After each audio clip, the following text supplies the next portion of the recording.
The issues which face us all are not just how to survive. Obviously, we are doing that somehow. But really how to thrive. Really. Thrive with some passion, some compassion, some humor, and some style. This poem is called "And Still I Rise." Now, every person in this auditorium has gone to sleep one night or another, or gone to bed one night or another with fear or pain or loss or terror, unhappiness, grief, insecurity, and yet each of us has awakened, arisen, seen another human being and said, "Morning, how are you?" "Fine, thanks, and you?"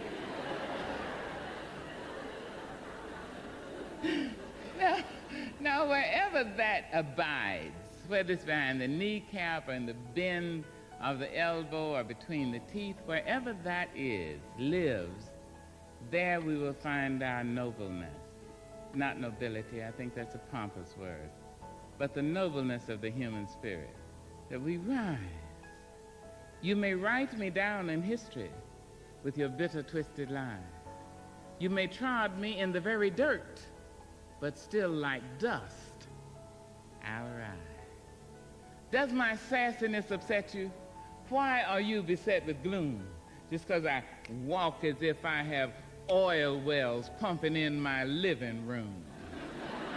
Just like moons and like suns with the certainty of tides, just like hope springing high, still I rise. Did you want to see me broken, bowed head and lowered eyes, shoulders falling down like teardrops, weakened by my soulful cries?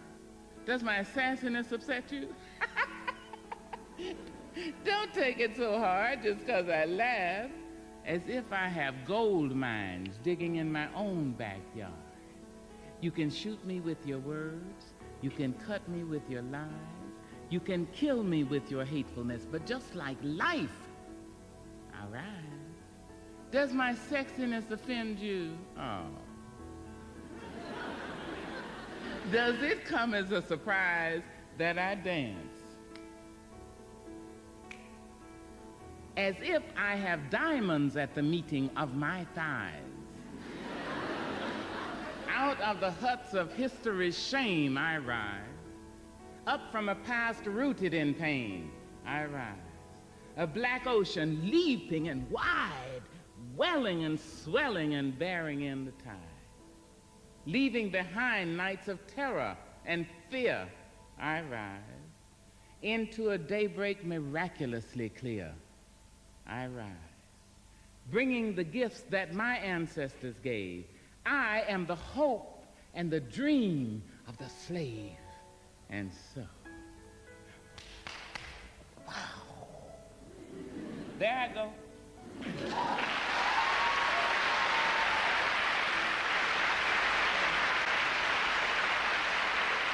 Human family. I note the obvious differences in the human family. Some of us are serious, some thrive on comedy.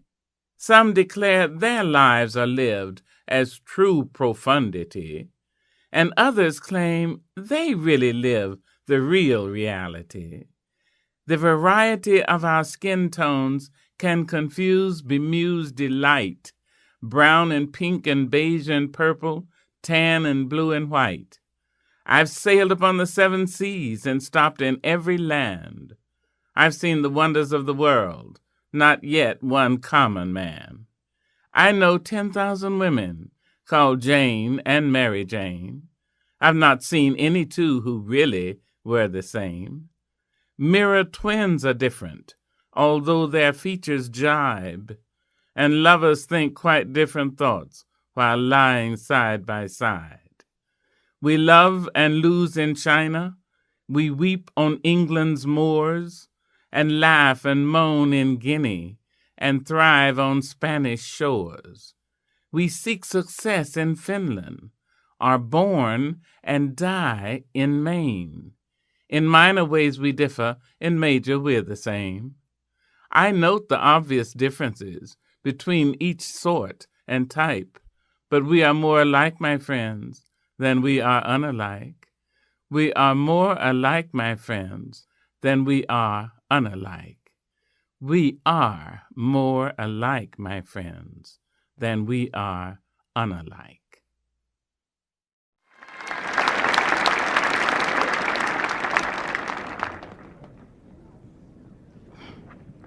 Mr. President and Mrs. Clinton, Mr. Vice President and Mrs. Gore, and Americans everywhere.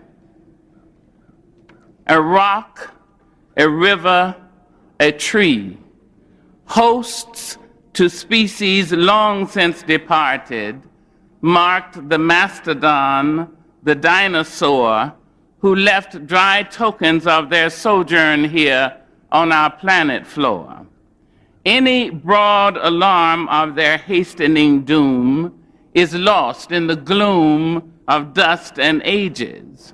But today, the rock cries out to us, clearly, forcefully, "Come, you may stand upon my back and face your distant destiny, but seek no haven in my shadow.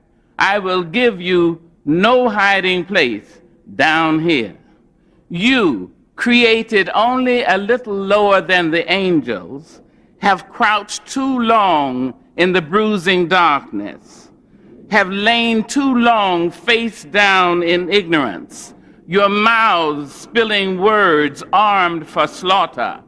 The rock cries out to us today, you may stand upon me, but do not hide your face. Across the wall of the world, a river sings a beautiful song. It says, come, rest here by my side. Each of you, a bordered country, delicate and strangely made, proud, yet thrusting perpetually under siege. Your armed struggles for profit have left collars of waste upon my shore, currents of debris upon my breast. Yet today I call you to my riverside, if you will study war no more. Come, clad in peace, and I will sing the songs the Creator gave to me when I and the tree and the rock were one. Before cynicism was a bloody sear across your brow, and when you yet knew, you still knew nothing. The river sang and sings on. There is a true yearning to respond to the singing river and the wise rock. So say the Asian, the Hispanic, the Jew, the African, the Native American, the Sioux, the Catholic, the Muslim, the French, the Greek, the Irish, the rabbi, the priest, the sheik, the gay, the straight, the preacher, the privileged, the homeless, the teacher. They all hear the speaking of the tree. They hear the first and last of every tree speak to humankind today. Come to me, here beside the river. Plant yourself beside the river. Each of you, descendant of some passed-on traveler, has been paid for. You who gave me my first name, you Pawnee, Apache, Seneca, you Cherokee Nation, who rested with me, then forced on bloody feet, left me to the employment of other seekers, desperate for gain, starving for gold.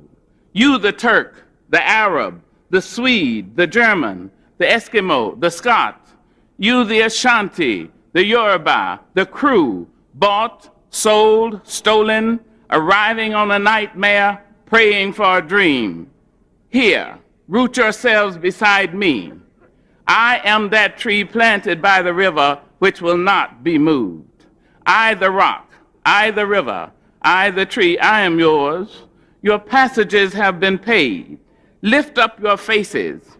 You have a piercing need for this bright morning dawning for you. History, despite its wrenching pain, cannot be unlived, but if faced with courage, need not be lived again. Lift up your eyes upon this day breaking for you.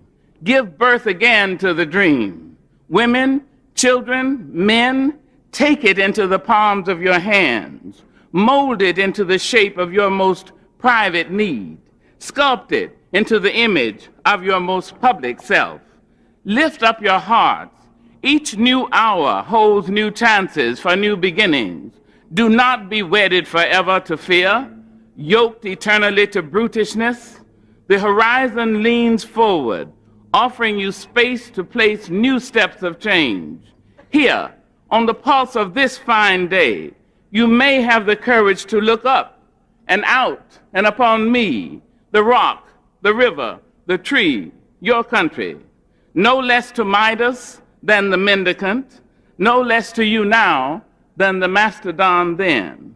Here, on the pulse of this new day, you may have the grace to look up and out and into your sister's eyes and into your brother's face, your country, and say simply, very simply, with hope, good morning.